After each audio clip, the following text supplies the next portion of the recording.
Good morning students. हमने अपने पिछले वीडियो में पार्ट 2 लक्ष्मण परशुराम संवाद का पहला पैराग्राफ पढ़ लिया था। अब हम पढ़ते हैं आज दूसरा पैराग्राफ। सबसे पहले संदर्भ देखो। प्रस्तुत पद हमारी पाठ्यपुस्तक क्षितिज के रामचरितमानस के बालकांड के लक्ष्मण परशुराम संवाद से लिया गया है, जिसके रचनाकार तुलसीदास जी हैं। यह हो गया संदर्भ। प्रसंग देखो, इसमें परशुराम व लक्ष्मण के बीच हुए संवाद का वर्णन किया गया है। व्याख्या देखो। लखन कहाँ हंसी हमरे जाना, सुनहु देव सब धनुष समाना। लक्ष्मण ने हंसते हुए कहा कि हमारी जानकारी में तो सुनहु देव, हे देव सुनो, सब धनुष समान होते हैं। लक्ष्मण ने हंसते हुए कहा कि हे देव सुनो कि हमारी जानकारी में तो सभी धनुष समान होते हैं। समाना समान।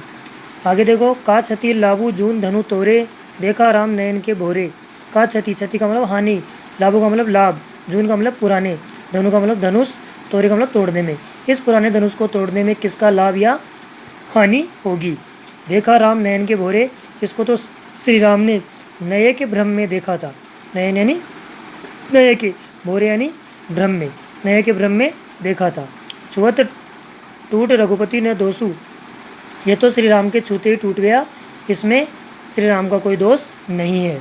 मुनि बिनु काज करहु कत रोसु, हे मुनि आप बिना कारण ही इतना क्रोध क्यों कर रहे हो। रोसु का मतलब क्रोध। बोली चितई परसु की ओरा, रेसठ सुने सुबाऊ न मोरा। बोलो चितई परसु की ओरा, इस पर परशुराम ने अपने फरसे की ओर देखते हुए बोले, रेसठ अरे मूर्ख, सुने सुबाऊ न मोरा, क्या तुमने मेरा स्वभाव नहीं सुना है या मेरे स्वभाव के बारे में नहीं जानते हो। बालकू बोलो बदहू नहीं तो ही, मैं तुम्हें बालक समझकर ही तुम्हारा वध नहीं कर रहा हूँ। बदहू यानी वध करना, बोली यानी समझकर, तो मैं तुम्हारा बालक समझकर तुम्हारा वध नहीं कर रहा हूँ। केवल मुनि जड़ जाने ही मोही, क्या तुमने मेरे को केवल एक मूर्ख मुनि ही समझ रखा है। बाल ब्रह्मचारी अति कोई, मैं बाल ब्रह्मचारी और बहुत ही ज़्यादा क्रोधी हूँ। विश्व विदित क्षत्रिय कुल द्रोही, सारा विश्व जानता है, विश्व विदित है सारा विश्व जानता है, क्षत्रिय कुल द्रोही कि मैं क्षत्रिय कुल का शत्रु हूँ। द्रोही का मतलब शत्रु। भुजबल भूमि बूप बिनु किन्हीं, विपुल बार मही देनव दिनहि। भुजबल यानी मैंने अपनी भुजाओं के बल पर इस भूमि को, भूप यानी राजाओं के बिना किया है, यानी राजाओं से विहीन किया है। मैंने अपनी भुजाओं के बल पर इस भूमि को राजाओं से विहीन किया है, यानी अनेक राजाओं को हराया है। विपुल बार मही देनव देनु, विपुल बार अनेक बार, और इसको मही देनु यानी ब्राह्मणों को दान में दिया है। देने यानी दान में दिया है, और अनेक बार इस भूमि को ब्राह्मणों को दान में दिया है। सहस बाहु भुज छेद निहारा, परसु बिलोक महिप कुमारा।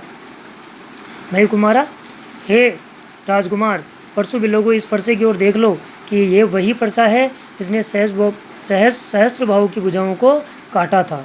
कि हे राजकुमार, इस फरसे की ओर देख लो कि ये वही फरसा है जिसने सहस्त्र बाहु की भुजाओं को काटा था। फिर आगे देखो।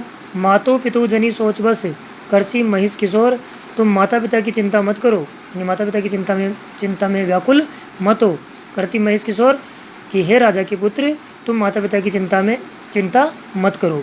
गर्भन के अर्भक दलन, फरसु मोर अतिघोर, कि मेरा जो फरसा है वो इतना भयंकर है कि जो छत्राणियाँ हैं उनके गर्भ में ही भ्रूण को यह जो फरसा है वो नष्ट कर देता है। यानी माता पिता की चिंता करने की जरूरत नहीं है। माता पिता के साथ साथ, माता पिता को तो अंत करता ही है, साथ साथ उनके माता के जो गर्भ में पल रहा जो बच्चा है, जो भ्रूण है, उस भ्रूण को भी नष्ट कर देता है। अब्रक यानी भ्रूण, दलन यानी नष्ट करने वाला, गर्भ यानी गर्भ में पल रहे भ्रूण को भी नष्ट कर देता है। कि मेरा ही जो फरसा है वो इतना भयंकर है कि गर्भ में पल रहे भ्रूण को भी नष्ट कर देता है।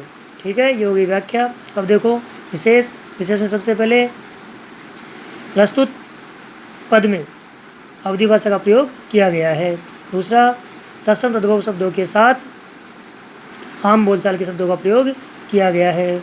तीसरा, अलंकार में सामान्य अलंकार, अनुप्रास, और लास्ट वाले लाइन में ये जो गर्भन है के, इसमें अतिशयोक्ति अलंकार, क्योंकि इसमें जो बात है वो बढ़ा चढ़ा कर की गई है, इसलिए इसमें अतिशयोक्ति अलंकार। तो इसमें अलंकार आएगा कि प्रस्तुत पद में अनुप्रास में अतिशयोक्ति अलंकार का प्रयोग हुआ है। तीसरा पॉइंट हो गया। चौथा पॉइंट, छंद। इसमें छंद पूरा जो पैराग्राफ है यहाँ तक, ये 2 लाइनों के अलावा इसमें है छंद है चौपाई छंद, और 2 लाइनों में है दोहा छंद। तो इसमें चौपाई व दोहा छंद का प्रयोग किया गया है। और पाँचवा पॉइंट एक रस भी आएगा इसमें, तो रस है इसमें रौद्र और हास्य रस का प्रयोग किया गया है। और छठा पॉइंट है वो है इसमें लक्ष्मण और परशुराम के बीच हुए संवाद का वर्णन किया गया है। ठीक है, ये हो गए विशेष। अब आपको होमवर्क के रूप में इस पूरे पैराग्राफ की सप्रसंग व्याख्या याद करनी है। ठीक है, थैंक यू।